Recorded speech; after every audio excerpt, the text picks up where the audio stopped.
मंजिल गुरुकुल निशुल्क शिक्षा संस्थान के यूट्यूब चैनल पर आपका स्वागत है। मैं टीके महंत आज जो है पैरा ओलंपिक के बारे में आप सबसे डिस्कस करूंगा। तो भारत के प्रदर्शन में एक खासियत है कि जैसे जैसे फोन का जनरेशन होते जा रहा है वैसे वैसे लग रहा है कि भारत का प्रदर्शन भी जा रहा है। खेलों में भाग उन्होंने 1968 में लिया। पहला पदक 1972 में प्राप्त किया, गोल्ड के रूप में पहला गोल्ड। रियो ओलंपिक 2016 में उन्होंने 2G यानी कि 2 गोल्ड प्राप्त किया। टोक्यो ओलंपिक जो 5G का जमाना था मान के चलिए, तो 220 में उन्होंने 5 जनरेशन जो विश्व स्तर पर चालू हो चुका था, 5 जनरेशन में 5 गोल्ड प्राप्त किया। और पेरिस ओलंपिक अभी वर्तमान में जापान जैसे देश, बड़े बड़े विकसित देश 7G पर कहाँ लॉन्च कर रहे हैं, तो पेरिस ओलंपिक में उन्होंने 7 गोल्ड प्राप्त किया। और इस प्रकार भारत का प्रदर्शन इस पेरिस ओलंपिक में सबसे शानदार रहा। खिलाड़ियों ने अपनी प्रतिभा का लोहा मनवाया। अगर हम भारत के इतिहास की बात करते हैं तो अब तक कुल 60 पदक वो जो है पैरा ओलंपिक में प्राप्त कर चुका है, जिसमें जो है अधिक पदक जो है टोक्यो ओलंपिक में उन्होंने 5 गोल्ड, 8 सिल्वर, 6 ब्रोंज के साथ 19 पदक प्राप्त किए थे और जो विश्व स्थान पर थे।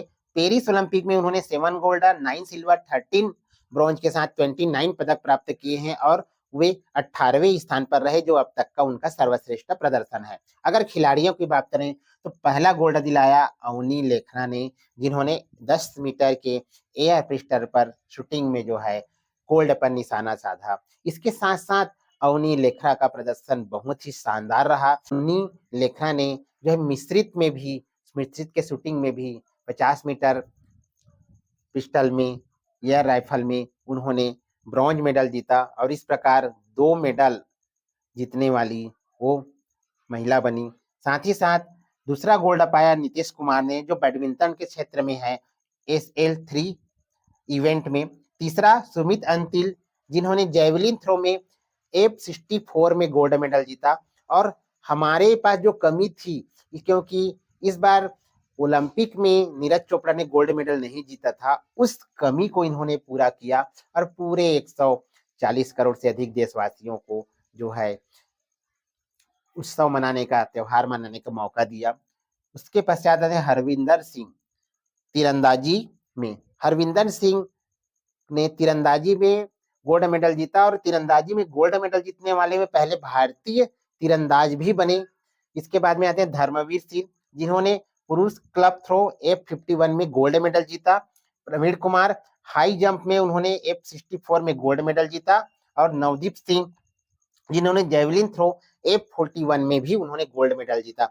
अगर हम यहाँ पर देखते हैं तो जेवलिन थ्रो जिसमें जो है सुमित अंतिल ने भी गोल्ड मेडल जीता F64 में और नवदीप सिंह ने भी गोल्ड मेडल जीता F41 में। तो इस प्रकार ओलंपिक में जो गोल्ड मेडल जीतने की कमी थी उसे इन दोनों खिलाड़ियों ने जो पूरा कर दिया। एक नहीं बल्कि पैरा ओलंपिक में हमें 2 गोल्ड मेडल दिलाया। इस प्रकार से 7 गोल्ड मेडल जो है हमारे देश को मिला और जो है 29 पदक, सर्वाधिक पदक के साथ में, अब तक का सर्वाधिक प्रदर्शन के साथ में भारत जो है 18वें स्थान पर रहा। अगर हम प्रदर्शन की बात करें तो प्रीतिपाल 2 ब्रॉन्ज मेडल, 100 मीटर में भी और 200 मीटर में भी पहली भारतीय धाविका बनी जिन्होंने 2 मेडल जीते हैं धावक के क्षेत्र में।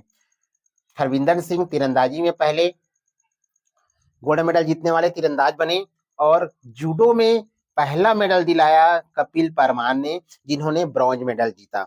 अवनी लेखरा, जिन्होंने एक गोल्ड मेडल और एक ब्रॉन्ज मेडल जीता। अगर हम अधिक मेडल की बात करें तो देवेंद्र झाझरिया वे खिलाड़ी हैं जिनके पास 2 गोल्ड मेडल है। उसके साथ जो है ये पहले भारतीय खिलाड़ी भी रहे। अगर हम इस पूरे टूर्नामेंट में जो सबसे बेहतरीन खिलाड़ी की बात करें तो शीतल देवी, तीरंदाजी में उन्होंने जो है राकेश कुमार के साथ में जो है उन्होंने ब्रॉन्ज मेडल जीता। यहाँ पर ये बताना जरूरी है कि शीतल देवी जो जम्मू कश्मीर की आती है, दोनों हाथ नहीं है उसके, फिर भी वो तीरंदाजी करती है अपने बुलंद हौसलों के साथ में, अपने पूर्ण आत्मविश्वास के साथ में जो है वो तीरंदाजी करके जो पूरी दुनिया को चौंकाती है, ना केवल पूरी दुनिया को बल्कि पूरे खिलाड़ियों के लिए, पूरे युवाओं के लिए, पूरे दिव्यांगों के लिए वो सबसे बड़ी प्रेरणा स्रोत है कि आप अगर कोई भी एक अंग मिसिंग है, भगवान ने वो अंग नहीं विकसित किया है, तो आप अपना हार नहीं मानेंगे और दुनिया के हर वो काम कर सकते हैं जो जो है एक सामान्य आदमी कर सकता है। तो शीतल देवी ने जो है शानदार प्रदर्शन करते हुए राकेश कुमार के साथ मिलकर मिश्रित इवेंट में जो है ब्रॉन्ज मेडल पर कब्जा किया और पहले ही पैरा ओलंपिक में जो है शीतल देवी ने ब्रॉन्ज मेडल जीता। तो इस प्रकार पैरा ओलंपिक में भारत का जो प्रदर्शन है वो बहुत ही शानदार रहा, बहुत ही बेहतरीन रहा और आशा रखते हैं कि इस बार अगला आने वाले जो पैरा ओलंपिक है उसमें भी भारत जो है शानदार प्रदर्शन करेगा और अधिक मेडल लाएगा। इसके साथ साथ मैं ओलंपिक की भी बात कर लूं क्योंकि इस बार ओलंपिक में हमारा प्रदर्शन जो है निराशाजनक रहा था, जिसमें हमारे 117 खिलाड़ी गए थे लेकिन एक भी गोल्ड नहीं जीते, एक सिल्वर जीते और 5 ब्रॉन्ज मेडल के साथ कुल 6 पदक जीते। ओलंपिक में प्रदर्शन सही नहीं रहा लेकिन तैयारियां अच्छी करेंगे तो सामने जो है मेडल जरूर आएगा और इसी आशा और विश्वास के साथ मैं मंजिल गुरुकुल के शिक्षक टीके महान आप सबसे जो है निवेदन करूंगा कि मेरे निःशुल्क शिक्षा के वीडियो को अधिक से अधिक लोगों तक शेयर करें ताकि जो है उसका फायदा अधिक से अधिक लोगों तक मिले। हमारा प्रयास हर गरीब वर्ग के बच्चों को निःशुल्क पढ़ाना है, उन्हें शिक्षा देना है और उसे कंपटीशन के क्षेत्र में उतार कर उनके भविष्य को संवारना है। तो आप सब इसके सहयोगी बने, अधिक से अधिक लोगों तक शेयर करें ताकि जो है अधिक से अधिक फायदा आज के बच्चों को मिल सके।